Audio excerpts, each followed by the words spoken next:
Drug తీసుకోవడం పెద్ద నేరం కాదు. పుట్టా మహేష్ కేసులో కూడా అతనికి పడ్డా ఎంత శిక్ష పడుతుందంటే ఆయనకి అసలు శిక్ష పడదు.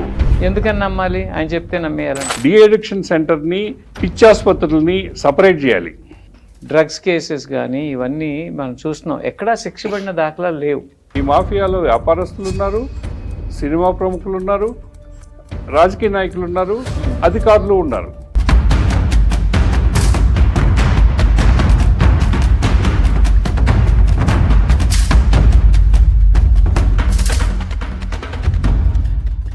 వాళ్ళ బ్లడ్ టెస్ట్, నేను డ్రగ్ తీసుకోలేదు, నేను సమాజానికి ఆదర్శంగా ఉన్నాను. ఇంజనీరింగ్ కాలేజెస్, మెడికల్ కాలేజెస్ లో విచ్చలవిడిగా ఉంది. ప్రతి ఎమ్మెల్యే, ప్రతి ఎంపీ, ప్రతి ఆఫీస్ బేరర్ ప్రతి 6 నెలలకు ఒకసారి బ్లడ్ టెస్ట్ తీసుకుని దాన్ని పబ్లిక్ చేయాలి అనేది, ఆర్ అట్లీస్ట్ స్పీకర్ కి సబ్మిట్ చేయటం. ఆ లేడీ డాన్ లంచం ఇవ్వని శాఖే లేదు.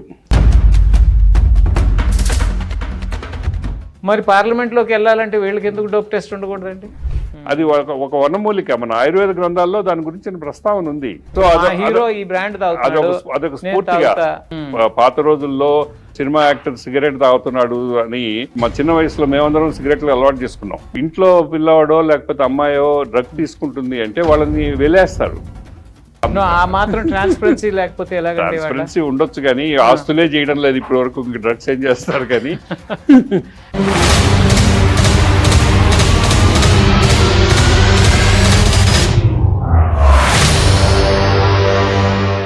నమస్తే డోలేంద్ర ప్రసాద్ గారు. నమస్కారం. Welcome back to our show. So last week అంతా కూడా మీరు చూసే ఉంటారు, మీడియా అంతా కూడా కోడై కూసింది డ్రగ్ స్కామ్ గురించి.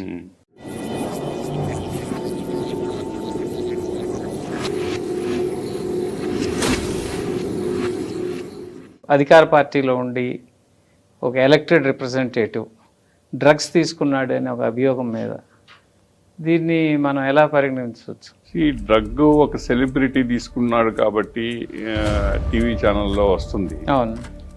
కానీ సమాజంలో కింద స్థాయిలో అది ఒక భయంకరమైన సామాజిక రుగ్మతగా పరిణమించింది. మనం పంజాబ్ చూసాం.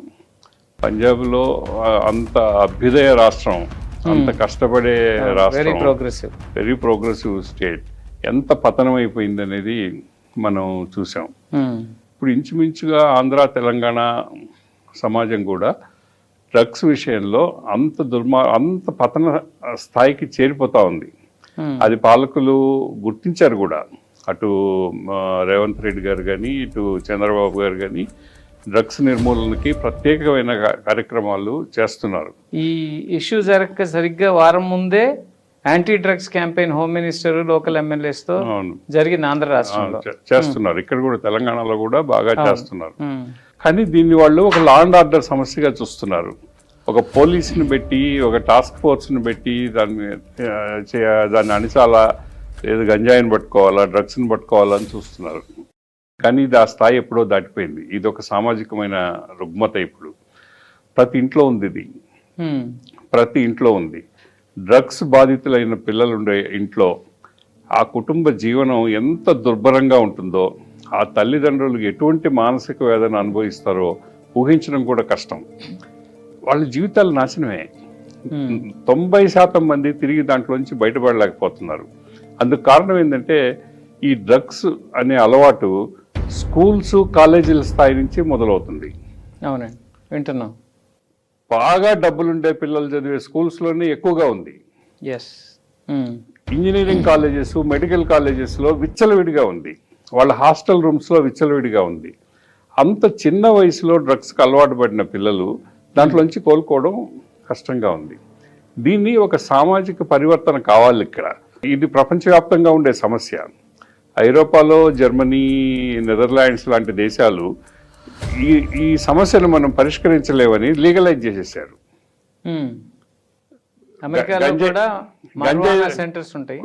గంజాయి తాగడం అనేది లీగల్ చేశారు. వాళ్ళ ఉద్దేశం ఏంటంటే దీన్ని అణిచిపెట్టడం, దీన్ని రూపుమాపడం కష్టం కాబట్టి లీగలైజ్ చేస్తే అట్లీస్ట్ హెల్త్ కాన్షియస్ గా అన్నా ఇది ఉంటుందేమోనని. అటేమి లేదు. అక్కడ కూడా సమస్యలు ఉన్నాయి. ఇక్కడ మనం దాన్ని ఇల్లీగల్ గా చూసిన దానివల్ల, దాన్ని కేవలం పోలీసుల ద్వారానే అణచాలని చూసిన దానివల్ల ఇంకొంచెం ఎక్కువ అవుతుంది. ఏమంటే ఇల్లీగల్ ట్రేడ్లో లాభాలు ఎక్కువ. ఎక్కడ అది సారాయి అయినా, ఇంకా కళ్ళు అయినా, డ్రగ్ అయినా, గంజాయి అయినా, ఏదైనా ఒక నిషేధిత వస్తువుని అమ్మితే ఎక్కువ లాభం వస్తుంది. అవును. సో ఈ డ్రగ్స్, గంజాయి ఇటువంటివి ఇల్లీగల్ ట్రేడ్ అయ్యేటప్పటికి వాటిని నమ్మకంతో ఎక్కువ లాభం వస్తుంది. కాబట్టి మాఫియాలు దీంట్లో రంగప్రవేశం చేస్తున్నాయి. ఈ మాఫియాలో వ్యాపారస్తులు ఉన్నారు, సినిమా ప్రముఖులు ఉన్నారు, రాజకీయ నాయకులు ఉన్నారు, అధికారులు ఉన్నారు.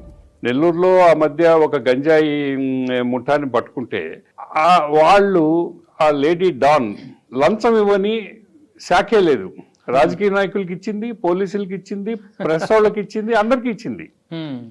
సో అంటే ఇది మూలలో వాళ్ళకి కావాల్సిన డబ్బు, అది ఏ రూపంలో సంపాదించిన డబ్బు అనేది వాళ్ళకి అవసరం లేదు, మూలలో వ్యాపించిపోతా ఉంది. సో దీని మీద లోతైన పరిశోధన జరగాలి. దీన్ని నివారించాలంటే ఇప్పుడు ఒక రోహిత్ రెడ్డో లేకపోతే ఒక పుట్టా మహేష్ యాదవో తీసుకున్నాడు అనేది పెద్ద విషయం కాదు. దాని కింద ఉండే వేలాది మంది, లక్షలాది మంది యువతీ యువకుల్లో ఉండే సమస్యని పరిష్కరించడమే ముఖ్యం ఇక్కడ. కానీ దురదృష్టవశాత్తు మన టీవీ ఛానల్స్ ఎప్పుడో సినిమా వాళ్ళని పట్టుకున్నప్పుడు, లేదా ఎవరో నటి హేమ విషయంలోనో లేకపోతే రోహిత్ రెడ్డి విషయంలో చేసినంత ఆందోళన, అప్పుడు ఈ సబ్జెక్టు గురించి జరిపినన్ని చర్చలు సాధారణమైన యువతలో ఈ సమస్య వల్ల వచ్చే ఇబ్బందుల గురించి ఎప్పుడూ చర్చించడంలా. ఇప్పుడు దీనికి ముఖ్యంగా ఇప్పుడు ఈ యాంటీ డ్రగ్ క్యాంపెయిన్ అని వాకులు చేస్తే రోడ్డు మీద, వీటి వల్ల మార్పు వస్తుందని నేను అనుకోను. వీటి వల్ల మార్పు రాదు. పేరెంట్స్కి ముఖ్యంగా అసలు పిల్లలు డ్రగ్స్ తీసుకోకుండా ఎటువంటి జాగ్రత్తలు తీసుకోవాలి, వాళ్ళని ఒకవేళ డ్రగ్ తీసుకుంటున్నాడు అంటే ఎలా ఐడెంటిఫై చేయొచ్చు, ఇలాంటి ట్రైనింగ్ ఏదన్నా ఇవ్వాలి, అవేర్నెస్ క్రియేట్ చేయాలి. అదొకటి. రెండో విషయం, అసలు డ్రగ్స్ కేసెస్ కానీ ఇవన్నీ మనం చూస్తున్నాం, ఎక్కడా శిక్ష పడిన దాఖలాలు లేవు. ఇప్పుడు సినిమా వాళ్ళని పిలుస్తారు, మీడియాకి పండగ ఒక వారం రోజులు, న్యూస్ పేపర్స్, టీవీస్ అన్నిట్లో ఆ హీరోని పిలిచారు, ఈ హీరోని పిలిచారు, ఒక్కళ్ళకి పడ్డా ఎక్కడా ఇది లేదు. ఇది ఏదన్నా సరే దీంట్లో ఒక పీనల్ యాక్షన్ ఉంటుంది అంటే కొంత భయం కూడా క్రియేట్ అవుతుంది యూత్లో. అమ్మో పోలీసులు వస్తారు, పట్టుకెళ్తారు, మన కూడా శిక్ష పడుతుంది, నాళ్ళు లోపల ఉండాలి అని. కనీసం తీసుకెళ్ళి రీహాబ్లో వేసి వీళ్ళని, ఆ సినిమా వాళ్ళనో లేకపోతే ఆ పొలిటీషియన్నో కొన్నాళ్ళు రీహాబ్లో వేసి. పొలిటీషియన్స్ అయితే వీళ్ళు సమాజానికి మన పీపుల్స్ రిప్రజెంటేటివ్స్. ఒక డ్రగ్గిస్ట్ మనకు రిప్రజెంటేటివ్ ఏంటండి? వీళ్ళని అసలు బహిష్కరించాలి కొన్నాళ్ళ పాటు. ఇప్పుడు క్రిమినల్ కేసులో కనుక జైలు పాలైతే మినిమం 2 టర్మ్స్ వాళ్ళు పోటీ చేయడానికి అనర్హులు చేసినట్టు డ్రగ్ తీసుకునే వాళ్ళని కూడా అనర్హులు చేయాలి అనేది నా ప్రతిపాదన. ఒక చట్టం, దానికోసం సపరేట్ చట్టం చేయాలి. ఇప్పుడు ఏంటంటే ఇప్పుడు చట్టాల ప్రకారంగా డ్రగ్ తీసుకోవడం పెద్ద నేరం కాదు, డ్రగ్ అమ్మడం మాత్రమే నేరం. అమ్మటం నేరం, కన్స్యూమ్ చేయడం నేరం కాదు. కన్స్యూమ్ చేయడం పెద్ద నేరం కాదు. ఇప్పుడు పుట్టా మహేష్ కేసులో కూడా అతనికి పడ్డా ఎంత శిక్ష పడుతుందంటే ఆయనకి అసలు శిక్ష పడదు. ఒకవేళ ఆయన డ్రగ్ తీసుకున్నారని మనం చెప్పలేము. దాంట్లో వివాదం ఉంది, ఆయన తీసుకోలేదు అంటున్నాడు, అది నమ్మాల్సిందే మనం. ఎందుకని నమ్మాలి? ఆయన చెప్తే నమ్మేయాలంటే అంటే యూరిన్ టెస్ట్ లో లేదు అని ముందు పోలీసే చెప్పింది, ఓకే, తర్వాత మళ్ళీ ఉంది అన్నది. అంటే అక్కడ బ్లడ్ టెస్ట్ చేసామన్నారు. బ్లడ్ టెస్ట్ చేసినట్టు ఎక్కడ ఆధారం లేదు. బ్లడ్ టెస్ట్ చేసినట్టు ఓన్లీ యూరిన్ టెస్ట్ మాత్రమే చేశామని చెప్పారు. యూరిన్ టెస్ట్ లో ఆయన లేడు అని చెప్పారు. రోహిత్ రెడ్డిని కూడా అరెస్ట్ చేసిన కారణం తుపాకీ సంబంధించిన నేరం మీద. తర్వాత ఆయన ఇన్నిసార్లు హైవేలో డ్రగ్ కొన్నాడు అనే దాని మీద తర్వాత అది యాడ్ అయింది డ్రగ్ కేసు. ఫస్ట్ ఆయన అరెస్ట్ చేసింది దేని మీద? తుపాకీ కాల్పులకు సంబంధించిన నేరం మీద ఆయన అరెస్ట్ చేశారు. సో ఇక్కడ సమస్య ఏంటంటే డ్రగ్ కలిగి ఉండడం అనేది నేరం, డ్రగ్ అమ్మడం నేరం, డ్రగ్ తీసుకోవడం నేరం కాదు. అసలు ప్రాబ్లం వచ్చేదే తీసుకోవటం మూలం కదండి. సో చట్టాల్లో అది మార్పు తీసుకురావాలి. కేంద్రం తీసుకురావాలా, రాష్ట్రాలు కూడా తీసుకోవచ్చా? రాష్ట్రాలు కూడా చేయొచ్చు. నార్కోటిక్ డ్రగ్స్ చట్టాన్ని కేంద్రము చేయొచ్చు, రాష్ట్రాలు చేయొచ్చు. దాన్ని కొంచెం కఠినంగా చేయాలి. ఆ కఠినంగా చేసినప్పుడు ఏంటంటే కొన్ని మెడికల్ ప్రాబ్లమ్స్ వస్తాయి. చాలా వ్యాధులకి నార్కోటిక్ డ్రగ్స్ కావాలి. అవును, అవన్నీ కంట్రోల్డ్. మరీ ముఖ్యంగా క్యాన్సర్ సంబంధించిన పెయిన్ కి నార్కోటిక్ డ్రగ్స్ కావాలి, నార్కోటిక్ ప్యాచెస్ ఇస్తారు. అటువంటి వాటికి ఇబ్బంది లేని. నేను ఫేస్ చేశా ఇష్యూ, ఎందుకంటే మా ఫాదర్ క్యాన్సర్ వచ్చినప్పుడు ఆ పెయిన్స్ తట్టుకోవడానికి ప్యాచెస్ వేయాల్సి వచ్చింది. ఆ ఇవ్వాలి అంటే గనక ఆ డాక్టర్ సర్టిఫై చేయాలి, ఇచ్చేది స్పెషల్ ఫార్మసీ, వాళ్ళ గైడ్ లైన్స్ చాలా డిఫరెంట్ గా ఉంటాయి. ఇవన్నీ తీసుకునే ఇస్తారు. అంత కంట్రోల్డ్ గా మెడికల్ పర్పస్ అండ్ డ్రగ్స్ వాడినప్పుడు దీంట్లో ఒక పెద్ద కష్టమైన పని ఉందండి. అదే చట్టాన్ని దానికి ఇబ్బంది లేకుండా, మెడికల్ యూసేజ్ కి ఇబ్బంది లేకుండా మార్చాలి. ఆయన రామ్దేవ్ బాబా చాలా సంవత్సరాల నుంచి అడుగుతున్నాడు, గంజాయిని ఔషధంగా వాడడానికి అనుమతి ఇవ్వండి అని చెప్పి అడుగుతున్నాడు. ఏదో ఇప్పుడు కొద్దిగా గంజాయి ఆకుని ఇస్తున్నారు ఇప్పుడు, గంజాయి ఆకుని ఔషధంగా వాడడానికి, పెయిన్ కిల్లర్స్ గా. గంజాయి పుష్పాన్ని ఇవ్వరు, పుష్పం వచ్చి ఎక్కువ నార్కోటిక్ సబ్స్టెన్స్ ఉంటుంది, ఆకులో తక్కువ ఉంటుంది. అందుకని ఆకులతోటి ఈ ఔషధం తయారు చేసేదానికి ఇటీవల కాలంలో షెడ్యూల్డ్ డ్రగ్ కింద కేంద్ర ప్రభుత్వం కొంత అనుమతి ఇస్తుంది. కానీ ఇక్కడ సమస్య ఏంటంటే విద్యాలయాలు ముఖ్యంగా కంట్రోల్ చేయాలి. మీరు అన్నారు తల్లిదండ్రుల్లో ఎడ్యుకేట్ చేయాలని. తల్లిదండ్రుల కంటే ముఖ్యంగా విద్యాలయాల్లో టీచర్స్ ని, మేనేజ్మెంట్స్ ని, అక్కడ పనిచేసే గేట్ దగ్గర పనిచేసే వాచ్మెన్ దగ్గర నుంచి మొదలు పెట్టాలి. అందరినీ రెస్పాన్సిబుల్ చేయాలి. వాళ్ళ దగ్గర నుంచి అవేర్నెస్. వాచ్మెన్ ఫస్ట్ కనిపెడతాడు, అటెండర్ ఫస్ట్ కనిపెడతాడు, ఏ పిల్లవాడు ఏ అమ్మాయి డ్రగ్ తీసుకొని లోపలికి వస్తుంది అనేది వాడికి ముందు తెలిసిపోద్ది. సో అక్కడి నుంచే హెచ్చరిక మొదలు కావాలి, టీచర్ దగ్గర నుంచి హెచ్చరిక మొదలు కావాలి. ఇక్కడ సమస్య ఏమవుతుందంటే, ఏ టీచర్ అయినా ఒక స్టూడెంట్ గురించి కంప్లైంట్ చేసింది అంటే ఆ టీచర్కి ప్రాణ ప్రమాదం ఉంటుంది. ఏమంటే ఇదంతా రన్ బై మాఫియా. సో అందుకని మేనేజ్మెంట్స్ మాకెందుకు వచ్చిన గొడవ అని, ఈ అన్ని ప్రైవేటు కమర్షియల్ విద్యా సంస్థలు కాబట్టి మాకెందుకు వచ్చిన గొడవ అని వాళ్ళు చూసి చూడనట్టు వెళ్ళిపోతున్నారు. విద్యాలయాల్ని బాధ్యుల్ని చేయాలి. డ్రగ్స్ అవేర్నెస్ కార్యక్రమంలో కానీ, నివారణ కార్యక్రమంలో కానీ విద్యా సంస్థల్ని భాగం చేస్తే తప్ప, ఉపాధ్యాయుల్ని, మేనేజ్మెంట్లని, సిబ్బందిని అందరినీ భాగం చేస్తే తప్ప ఇది ప్రాథమిక దశలో గుర్తించడం వీలు కాదు. ముదిరిపోయిన తర్వాత పేరెంట్స్కి తెలుస్తుంది, ప్రాథమిక దశలో పేరెంట్స్కి తెలియదు. అది ఎక్కువ అయిపోయి వాడు బాగా దానికి అడిక్ట్ అయిన తర్వాతనే పేరెంట్స్కి తెలుస్తుంది. సో అందుకని పేరెంట్స్ కంటే ముందు విద్యా సంస్థల్లో ఈ అవేర్నెస్ మొదలు కావాలి, డాక్టర్స్లో మొదలు కావాలి. డాక్టర్స్ కూడా కొంచెం యాక్టివ్ రోల్ ప్లే చేయాలి. ఎక్కువగా డి అడిక్షన్ సెంటర్స్ పెట్టాలి. డి అడిక్షన్ సెంటర్ని, పిచ్చాసుపత్రుల్ని సపరేట్ చేయాలి. ఇప్పుడు ప్రస్తుతం ఏం జరుగుతుందంటే, పిచ్చాసుపత్రి, డి అడిక్షన్ సెంటర్ ఒకటే. సో తల్లిదండ్రులు కూడా తమ పిల్లవాడిని డి అడిక్షన్ సెంటర్ పంపించడానికి భయపడుతున్నారు. వీడు పిచ్చోడు అని చెప్పి ముద్ర వేసేస్తారు, వాడి జీవితం నాశనం అయిపోతుంది అని. అంటే కాదు, డి అడిక్షన్ సెంటర్ అనేది ఒక సంస్కరణ కేంద్రంగా దాన్ని సపరేట్ చేసి మార్చాలి. తల్లిదండ్రులు ధైర్యంగా పోయి ఆ డి అడిక్షన్ సెంటర్ కి తమ పిల్లల్ని తీసుకెళ్లి అక్కడ ఇది మావాడు అక్కడ ఉన్నాడు అని చెప్పుకోగలిగే స్టేజ్లో ఉండాలి. అది ఒక శానిటోరియం, పాత రోజుల్లో టీవీ శానిటోరియం. తల్లిదండ్రులకు కూడా అవేర్నెస్ రావాలి. ఇప్పుడు మీరు మేల్కొనకపోతే మీ వాడిని పూర్తిగా కోల్పోతారు. తల్లిదండ్రుల సమస్య ఏంటంటే సామాజికమైన సమస్య. అవునండి. ఇంట్లో పిల్లవాడో లేకపోతే అమ్మాయో డ్రగ్ తీసుకుంటుంది అంటే వాళ్ళని వెలేస్తారు, పక్కింటోళ్ళు, ఎదురింటోళ్ళు వాళ్ళని వెళ్ళేస్తారు, వాళ్ళని ఇంకా వాళ్ళని మనుషులుగానే చూడరు. చాలా పెద్ద సమస్య అది. అందుకని దాచిపెట్టే ప్రయత్నం చేస్తారు వీళ్ళు. కానీ మన ఎంపీ విషయం చూస్తే తండ్రి వెనకేసుకొస్తున్నాడు. ఇవాళ చూసారు, ఏ తండ్రి అయినా వెనకేసుకొస్తాడు తమ పిల్లోడిని. ఒక ఎమ్మెల్యేనే, ఏ తండ్రి అయినా వెనకేసుకొస్తాడు. అది తండ్రి మనసు. అది తల్లి తండ్రి చేసేది. తమ బిడ్డలు తప్పు చేసినా కూడా తెలియక తప్పు చేస్తుంటారులే, వాళ్ళు సర్దిద్దుకుంటారనే ఉదారత్వంతో వాళ్ళని క్షమిస్తారు. సో అందువల్ల తండ్రులు పిల్లల గురించి సమర్థిస్తూ మాట్లాడారని మనం తప్పట్టకూడదు. అది అటు మాట్లాడడమే తండ్రి మనసు, తల్లి మనసు. దాని గురించి సమస్య కాదు ఇక్కడ. కానీ ఇక్కడ సమాజం, వాళ్ళు ఒక పీపుల్స్ రిప్రజెంటేటివ్స్, వాళ్లే చెడుదారి నడిస్తే వాళ్ళు మిగిలిన వాళ్ళని ఫాలో అయ్యే వాళ్ళు ఎటు నడుస్తారు? అది రాజకీయ పార్టీలు ఆ నిర్ణయం తీసుకోవాలి. ఈ రోజు రోహిత్ రెడ్డిని మనం ఆ పార్టీలో ఉంచాలనా ఉంచకూడదా, ఇది ఒక మెసేజ్ గా మనం పంపించాల్సిన అవసరం లేదా? ఒక డ్రగ్ అడిక్ట్ ని చంద్రబాబు గారు కూడా దాని మీద ఒక షోకాజ్ నోటీస్ ఇస్తే సరిపోదు. చంద్రబాబు గారు కూడా ఒక నిర్ణయం తీసుకోవాలి. దీన్ని చర్చ పెట్టాలి, దీన్ని బహిరంగ చర్చలు పెట్టాలి, పార్టీలోనే చర్చ పెట్టాలి. ఇది సమస్య, ఈ సమస్య మీద ఏం చేస్తాం అనేది చర్చ పెడితే 10 మందికి దాని గురించి అవగాహన పెరుగుతుంది. నువ్వు పార్టీల నుంచి వాళ్ళని బహిష్కరిస్తావా, సస్పెండ్ చేస్తావా, లేకపోతే ఏదైనా క్రమశిక్షణ చర్య తీసుకుంటావా, అది వేరే విషయం. కానీ ఇటువంటి పరిస్థితిని ఎదుర్కోవాలంటే మిగతా వాళ్ళు భయపడాలా. అవునండి. మనం ఈ చర్చల్లో రేపొదే మన పేరు వచ్చిందంటే మన జీవితాలు, మన రాజకీయ జీవితాలు అంతమైపోతాయనే భయం వాళ్ళలో రావాలా. ఏమంటే రాజకీయ నాయకుడు, సినిమా నటుడు మోడల్స్ సమాజానికి, రోల్ మోడల్స్. వాళ్ళు రోల్ మోడల్స్. అక్కినేని నాగేశ్వరరావు గారు డ్రింక్ తాగినప్పుడు నేనెందుకు తాగకూడదు అని అంటే వీళ్ళు పెద్ద ఇన్ఫ్లుయెన్సర్స్.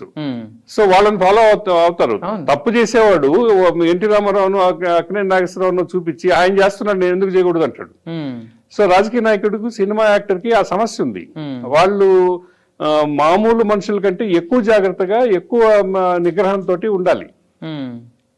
కానీ వాళ్ళే నిగ్రహం తప్పిపోయి వాళ్ళే తప్పుడు దారిలో డ్రగ్స్ తీసుకున్నారు అని అంటే అది చాలా చాలా దురదృష్టకరమైన విషయం. సమాజానికి చాలా నష్టం జరుగుతుంది దానివల్ల. కేంద్ర ప్రభుత్వం నుంచి రాష్ట్ర ప్రభుత్వం వరకు కూడా ఈ సమస్యను రూపుమాపడానికి ప్రతి ఎమ్మెల్యే, ప్రతి ఎంపీ, ప్రతి ఆఫీస్ బేరర్, ఎవరైతే ఎలక్టెడ్ రిప్రజెంటేటివ్స్ ఉంటారో వీళ్ళందరూ కూడా ప్రతి 6 నెలలకు ఒకసారి బ్లడ్ టెస్ట్ తీసుకుని దాన్ని పబ్లిక్ చేయాలి అనేది, ఆర్ అట్లీస్ట్ స్పీకర్ కి సబ్మిట్ చేయటం.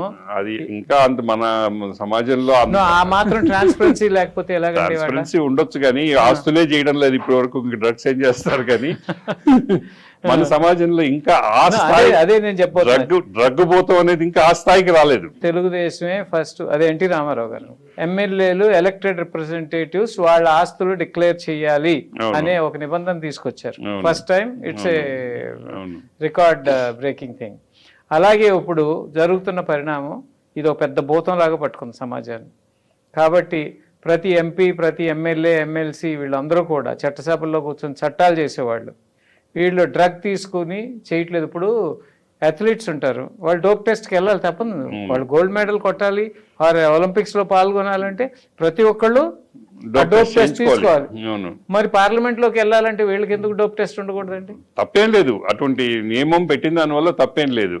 కానీ దాన్ని పాటిస్తారా లేదా అనేది వేరే విషయం. ఫస్ట్ అట్లీస్ట్ ఒకళ్ళన్నా, నేను రాజకీయ నాయకుడు శాసనసభకు కానీ లోక్సభకు కానీ వెళ్ళేవాడు, నేను కాదు నా కుటుంబం మొత్తం మేము డ్రగ్స్ లాంటి వ్యసనాలకు దూరంగా ఉన్నాము అని ప్రమాణం చేసి నిరూపించుకొని రోల్ మోడల్ వెళ్ళేటట్టుగా ఒక నియమం పెడితే, దానికి చట్టం అవసరం లేదు కానీ రాజకీయ పార్టీలు ఒక నియమం పెడితే సంతోషమే. అది జనంలో ఒక ఆదర్శప్రాయంగా కూడా ఉంటుంది. అది ప్రతి దగ్గర జరగాలి. ప్రతి ఆఫీసరు, ప్రతి టీచరు, ప్రతి ఆఫీసు గుమాస్తా, ప్రతి అవపరస్తుడు ఆ ప్రమాణం చేయాలి.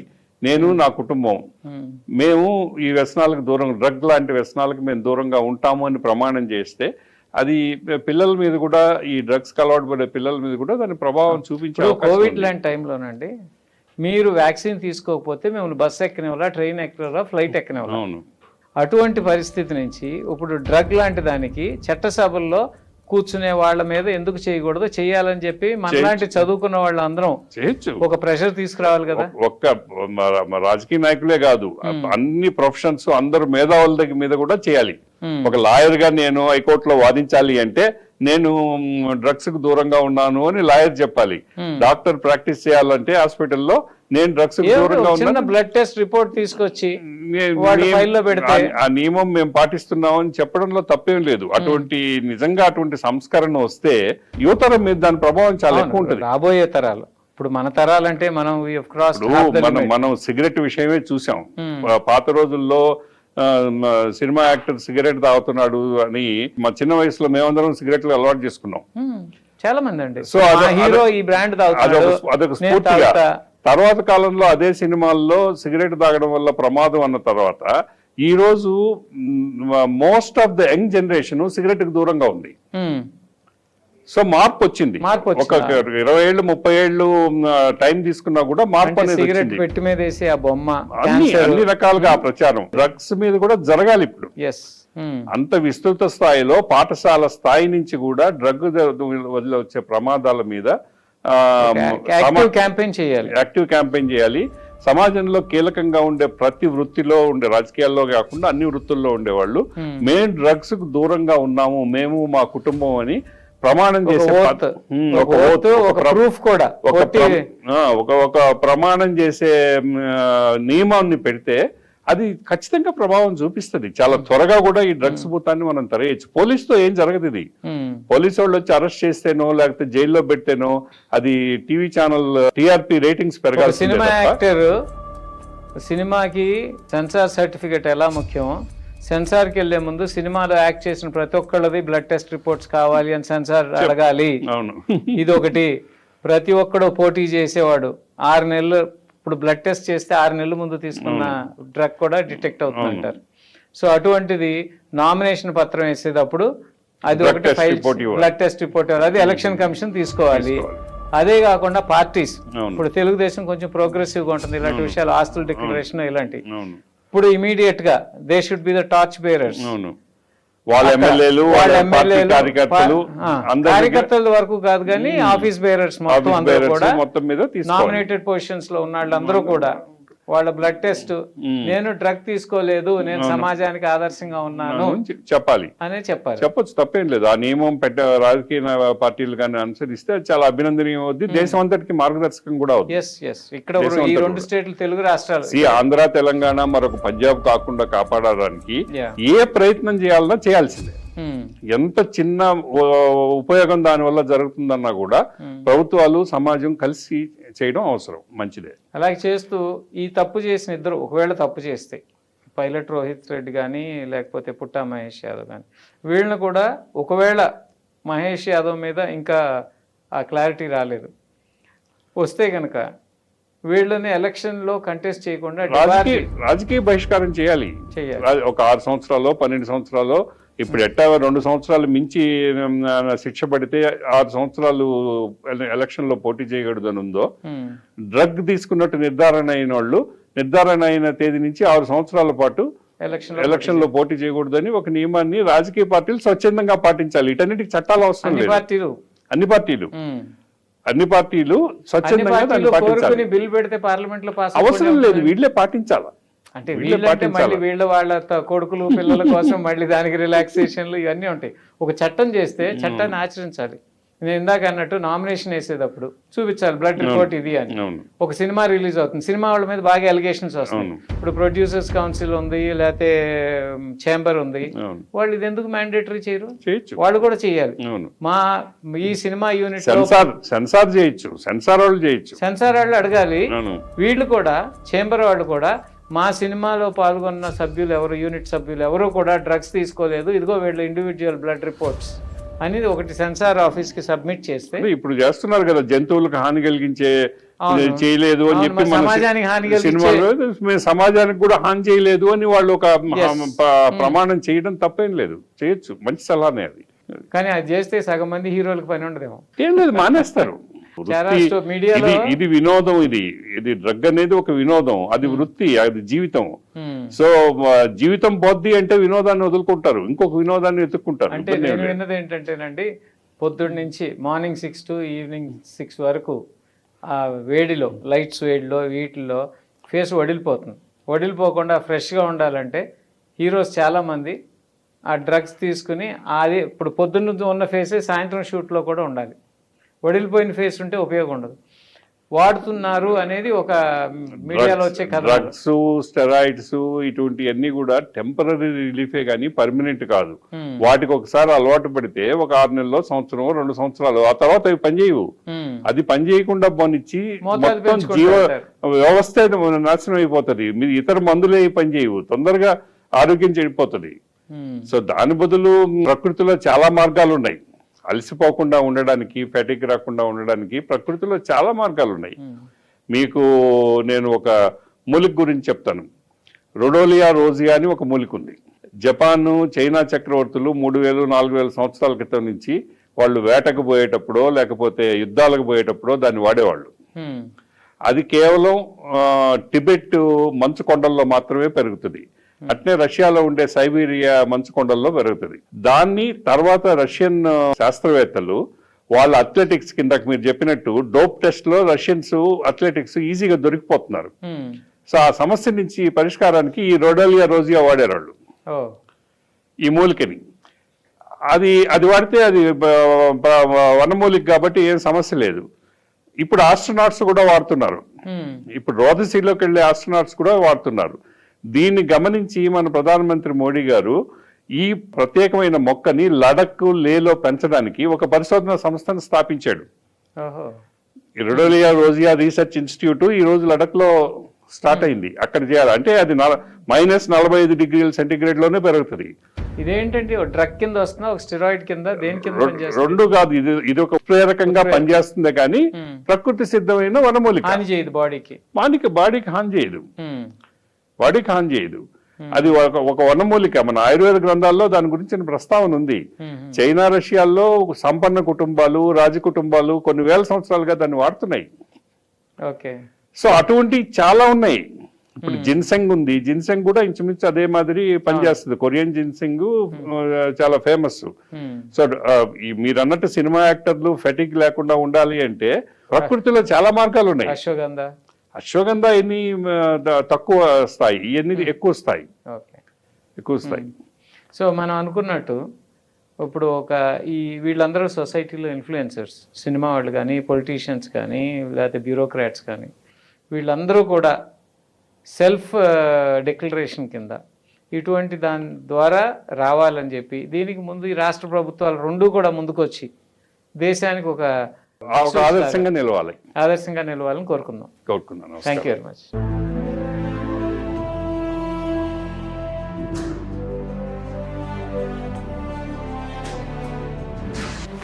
వాస్తవ వేదిక పూర్తి ఎపిసోడ్ ప్రతి గురువారం మీ తెలుగు వన్ న్యూస్లో.